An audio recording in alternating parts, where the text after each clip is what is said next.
예언과 약속의 차이점에 대해서 여러분 생각해 보신 적 있으신지요? 예언과 약속은 조금 다른 면이 있습니다.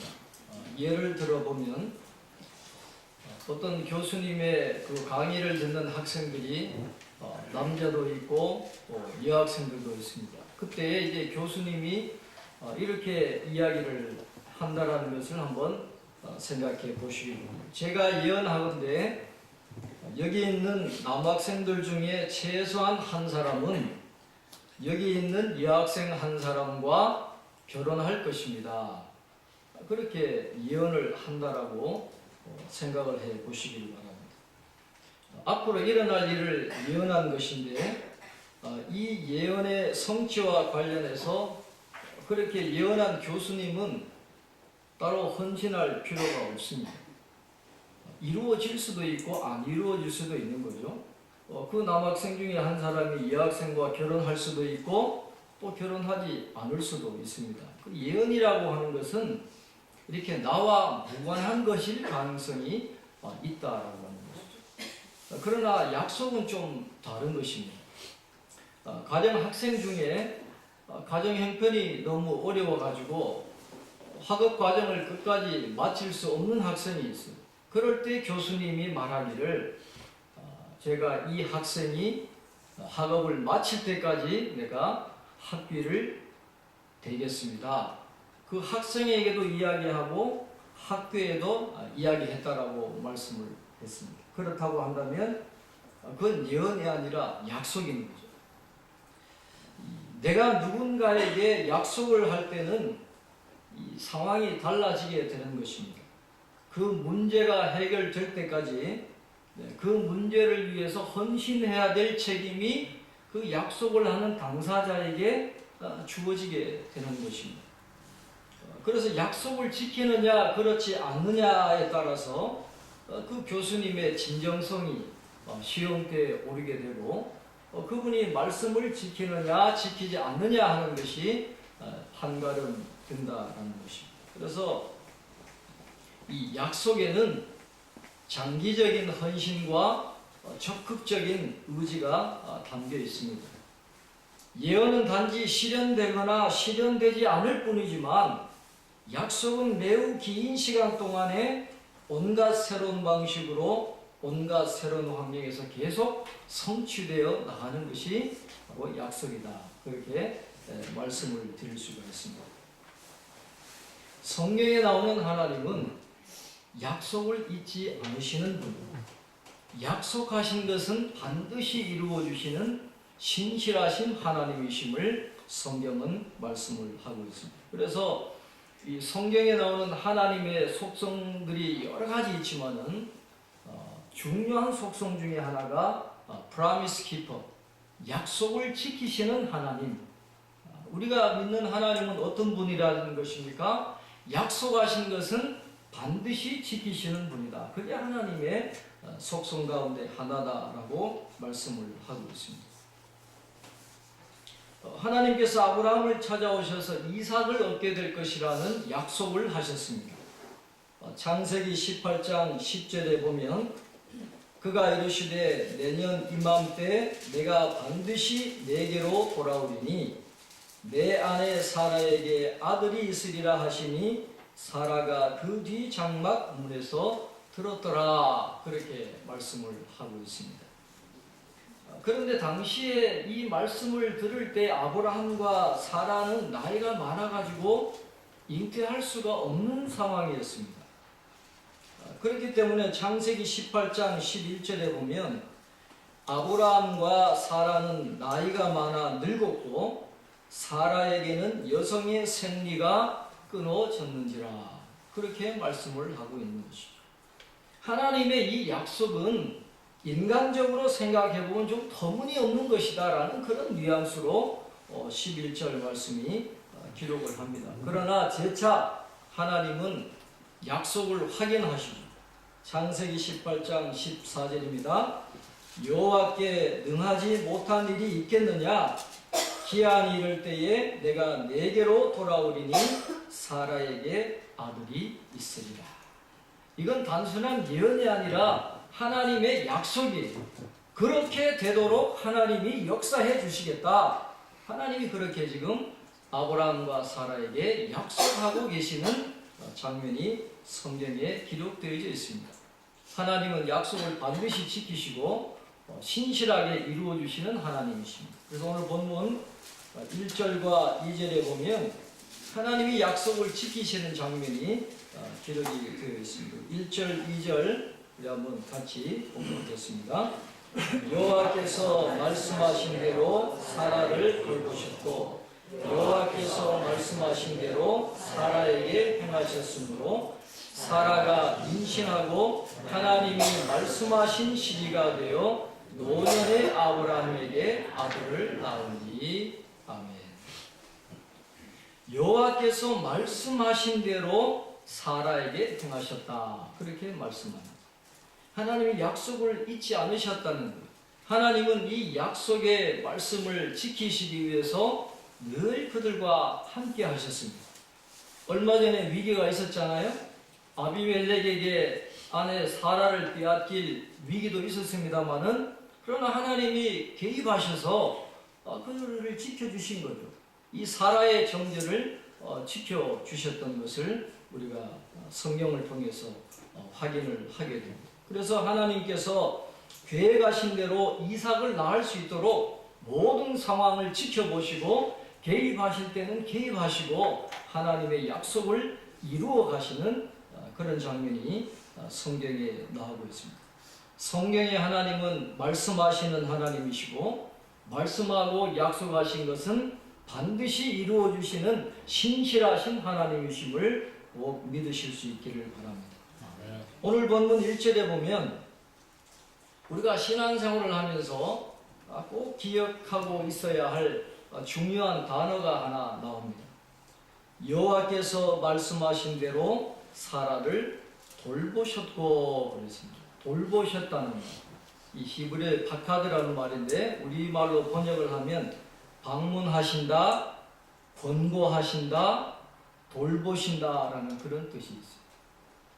하나님은 약속을 지키시기 위해서 늘 우리를 방문하시고 때로는 권고해 주시고 우리를 돌봐 주시는 하나님이라 하는 것을 말씀을 합니다. 그런데 이 단어는 사람에 따라서 다르게 적용이 돼요.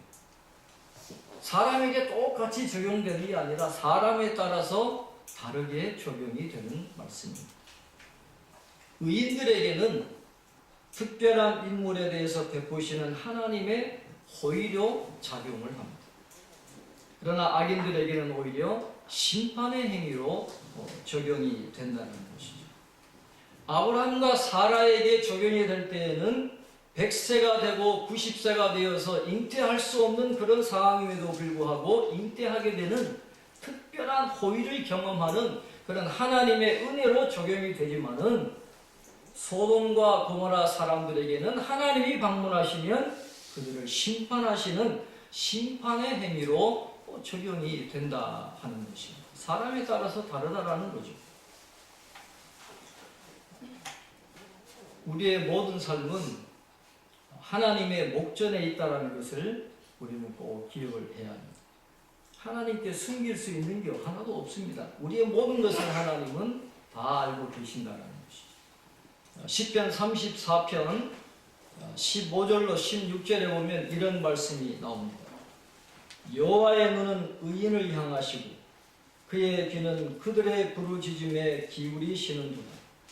여호와의 얼굴은 악을 행하는 자를 향하사 그들의 자취를 땅에서 끊으려 하시는도다. 그렇게 말했습니다.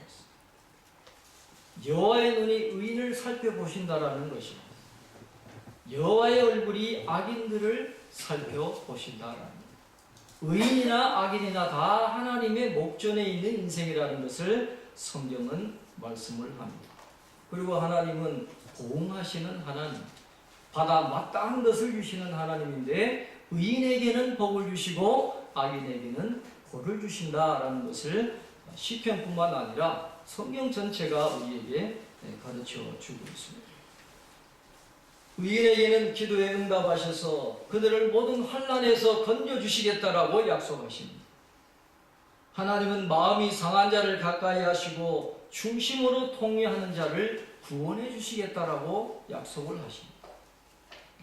의인도 고난을 많이 당하지만은 그러나 고난이 많지만 여호와께서 그의 모든 고난에서 건져 주시겠다라고 약속을 하십니다.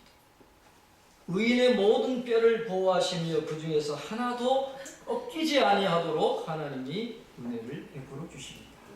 그렇게 약속을 하고 있습니다. 이것이 의인이 받는 보응이에요. 그래서 의인은 하나님의 특별한 호의를 경험하게 될 것이라고 시편은 약속을 하고 있습니다. 반면에 악인에게는 악이 악인을 죽일 것이라 의인을 미워하는 자는 벌을 받으리라. 악인은 악한 대로 보응을 받게 될 것이라 그렇게 말씀을 하고 있습니다. 아브라함과 사라는 의인이었기 때문에 하나님이 방문하셨을 때 그들에게는 특별한 호의가 적용이 된 것입니다. 그들에게 약속하신 대로 노년에 그들에게 아들을 얻도록 하나님께서 약속을 지켜주셨다는 것이죠. 그럼 우리가 오늘 이 말씀을 읽을 때에 노년에 사라가 아이를 낳았나 보다 그렇게 지나가 버리면 하나님의 은혜가 얼마나 큰가에 대해서 우리가 놓치는 부분이 많이 있습니다. 여러분 출산할 때 얼마나 긴장을 많이 합니까? 나이가 90이잖아요. 사라가 지금 첫 번째 아이를 놓는 거예요. 많이 놓은 경험이 있는 게 아닙니다. 첫 아이를 90세에 낳았다. 여러분 한번 생각해 보세요. 요즘에 결혼 시기가 늦어져서 노산하는 경우가 많이 있잖아요. 그래서 이 나이가 들어서 출산할 경우에 굉장히 걱정을 많이 합니다. 혹시 무슨 일이 있을까? 그래서 산부인과도 큰 병원에 응급 조치를 할 수 있는 큰 병원을 선호하는 그런 모습을 보게 되는데 요즘은 의료기술이 또 워낙 발달하고 의학이 발달해서 뱃속에 아이가 정상인지 장애를 갖고 있는지 성별 구분하는 것은 말할 것도 없고 얼굴 사진까지 찍어서 보관하게 하는 그런 시대를 살아갑니다. 그래서 때로는 유도분만을 할 수도 있고 어려우면 제왕절개도 할 수도 있지만은 사라가 90세에 아이를 놓을 때는 그런 도움을 전혀 받을 수가 없는 거예요. 그냥 놓으면 놓는 거고 죽으면 죽는 겁니다. 아무런 의학적인 도움을 받을 수 없는 그냥 광야에서 텐트를 치고 그냥 그 안에서 자녀를 낳아야 되는데 90세인 사라가 출산을 했습니다. 그런데 산모도 건강하고 태어난 아들도 건강하다? 여러분 이건 그냥 보통 일이 아니라는 거예요. 하나님의 특별한 호의가 아니면 일어날 수 없는 그런 일들이 잉태하는 것뿐만 아니라 그렇게 건강한 아들을 90세가 된 할머니가 초상인데도 그렇게 건강하게 태어나게 했다. 그건 하나님의 은혜다라는 것입니다. 모든 게 다 하나님의 은혜였다는 것이죠. 이 100세가 된 아브라함과 90세 된 사라가 아들을 낳았다는 오늘 이 본문의 이야기가 강조하는 것은 바로 믿음입니다. 믿음. 그래서 성경은 이 아브라함의 믿음에 대해서 결론적으로 이렇게 평가를 하고 있습니다. 로마서 4장 18절부터 21절에 보면 이렇게 말씀을 하고 있습니다. 아브라함이 바랄 수 없는 중에 바라고 믿었으니 이는 내 후손이 이 같으리라 하신 말씀대로 많은 민족의 조상이 되게 하려 하십니다. 그가 100세나 되어 자기 몸이 죽은 것 같고 사라의 태가 죽은 것 같음을 알고도 믿음이 약하여지지 아니하고 믿음이 없어 하나님의 약속을 의심하지 않고 믿음으로 견고하여져서 하나님께 영광을 돌리며 약속하신 그것을 또한 능히 이루실 줄을 확신하였으니. 그러니까 아브라함과 이 사라의 믿음을 얼마나 칭찬하고 있습니까? 믿을 수 없는 중에 그들은 믿었다라고 그렇게 그들의 믿음을 그렇게 칭찬을 하고 있습니다. 그런데 여러분 창세기를 잘 살펴보시면 정말 아브라함과 사라가 그렇게 처음부터 그런 믿음을 갖고 있었습니까? 그렇게 칭찬받을 완전한 믿음을 갖고 있었습니까? 그렇지 않다라는.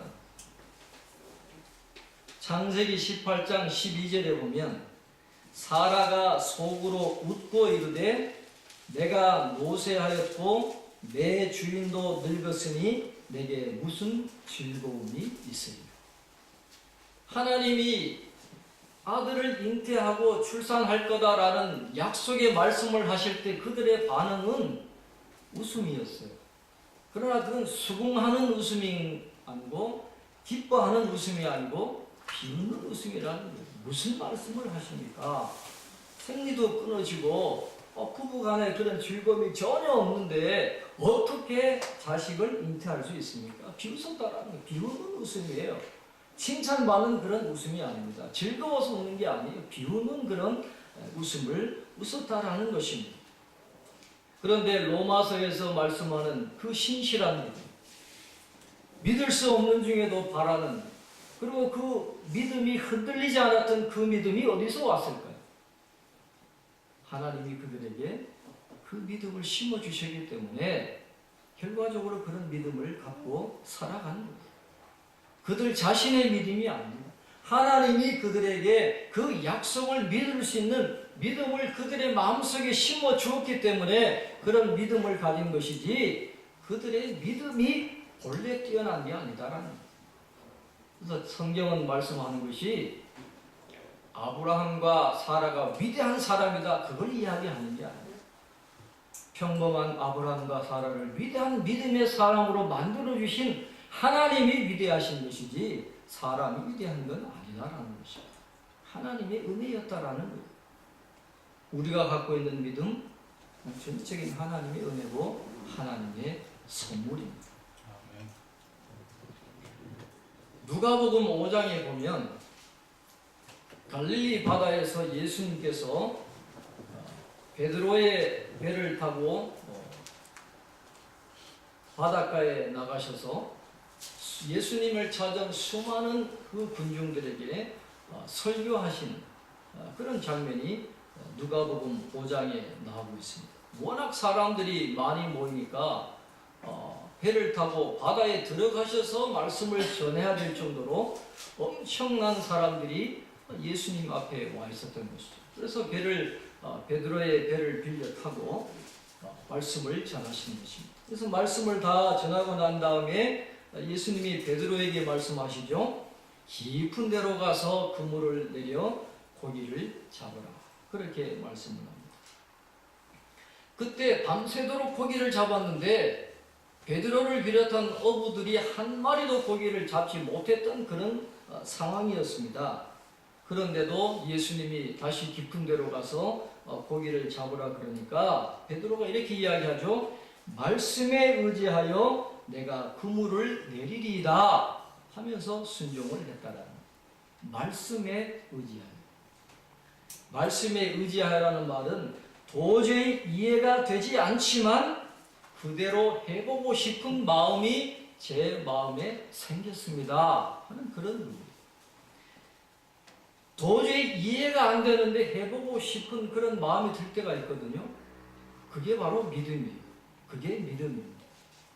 믿어지는 것이지 내가 믿으려고 해서 믿는 게 아니라는 거예요. 내 마음에 믿음이 심어진다는 것입니다. 그러자 어떤 일이 일어났습니까? 그때는 고기가 잡힐 시간도 아니었고 고기가 잡힐 장소도 아니었는데도 그물이 찢어질 만큼 고기를 잡는 그런 기적을 베드로가 경험을 하게 되는 것입니다. 그랬을 때 베드로가 뭐라고 고백합니까? 주여 나를 떠나소서 나는 죄인이로소이다. 주여, 주님에 대한 신앙 고백이 나옵니다. 자신의 죄인임을 고백하면서 나는 죄인이니까 주님을 수용할 수가 없습니다. 저를 떠나소서. 그렇게 고백을 했다는 것이죠. 그런데 이 누가복음 5장의 이 말씀, 베드로를 부르시는 그 장면 앞에 어떤 말씀이 나오냐 하면 바로 베드로의 장모가 중한 열병을 앓고 있었는데 예수님이 그 집에 가셔서 그 장모의 열병을 고쳐주십니다. 그랬더니 장모님이 예수님의 수종을 들었더라 하는 말씀이 나오고 있거든요. 그런데 예수님은 그날 베드로의 장모의 열병만 고쳐주신 게 아니에요. 수많은 병자들이 예수님을 찾아왔는데 예수님이 일일이 다 안수해 주시고 다 고쳐주셨습니다. 얼마나 많이 왔든지 너무 시간이 늦어졌어요.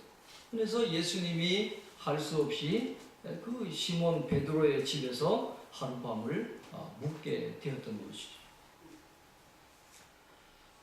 그런데 바로 그날 밤 예수님이 베드로의 집에서 묵고 계시는 바로 그날 밤에 베드로는 고기를 잡으러 나갔다라는 것이죠.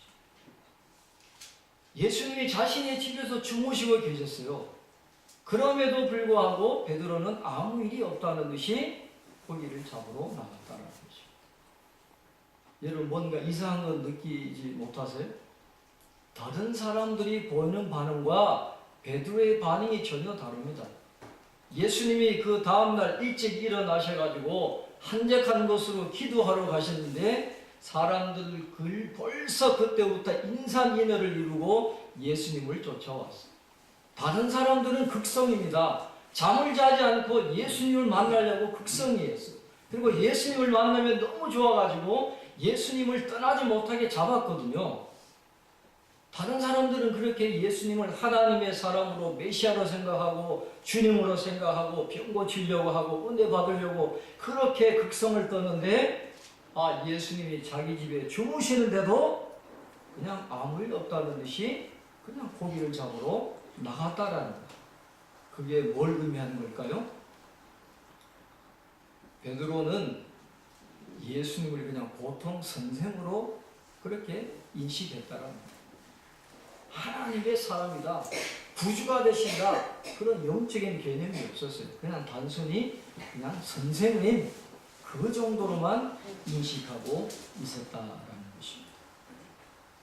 지금으로 이야기하면 신앙생활은 하기는 하지만은 그렇게 열심은 내지 않고 때로는 농땡이도 치고 잔꾀도 부리고 요리조리 피하고 귤도 빼먹고 하는 그런 정도의 그런 신앙생활을 하는 사람으로 그렇게 이해를 할 수 있습니다.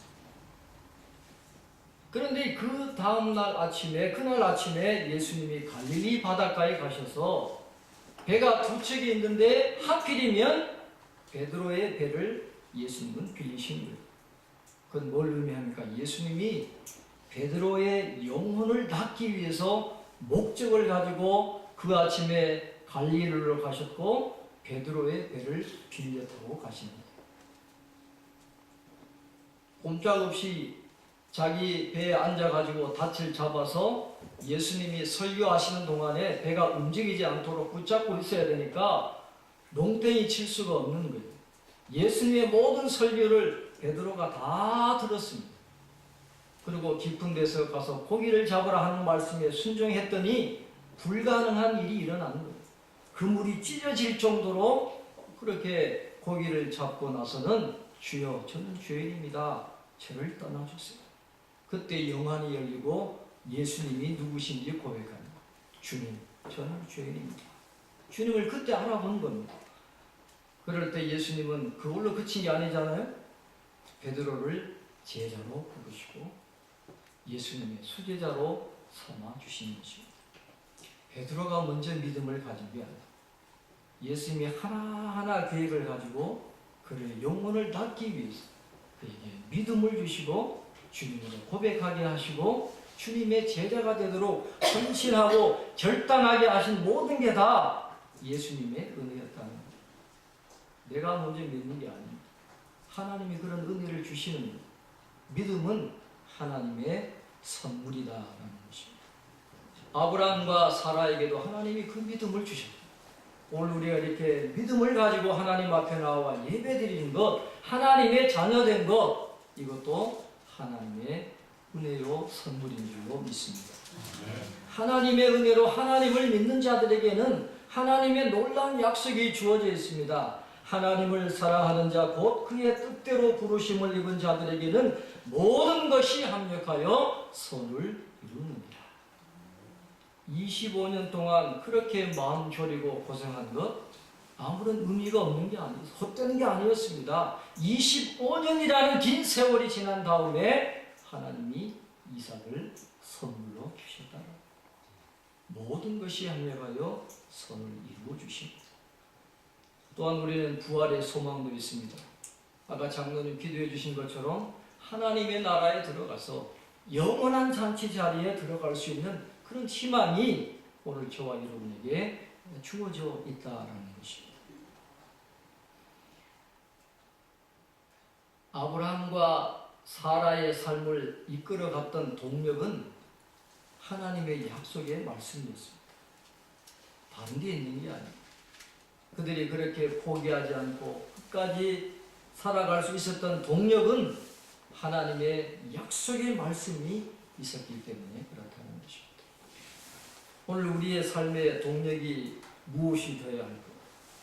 건강, 미모, 젊음, 세월은 화살같이 빠르게 지납니다. 그건 의지할 수가 없어요. 학벌? 요즘 그러죠. 80, 90대면 다 그냥 평준화 된다는 거. 돈이 우리의 생명을 지켜주는 게 아니다라는 거.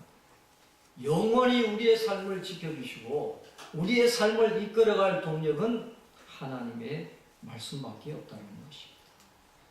우리가 하나님의 약속의 말씀을 붙잡을 때 사라가 고백했잖아요. 하나님이 나를 웃게 하시니 내가 웃는다. 오늘 우리에게 고난이 있을 수도 있습니다. 어려움이 있을 수도 있습니다. 그러나 하나님은 약속을 지키세요. 모든 것이 합력하여 선을 이루어 주십니다. 믿음을 가지고 인내하면서 하나님의 약속을 붙잡고 나아갈 때 하나님이 나를 웃게 하십니다. 그 사라의 고백을 하나님께 드리면서 하나님께 영광 돌려야 되는 그날이 저와 여러분 모두에게도 있게 될 줄로 믿습니다.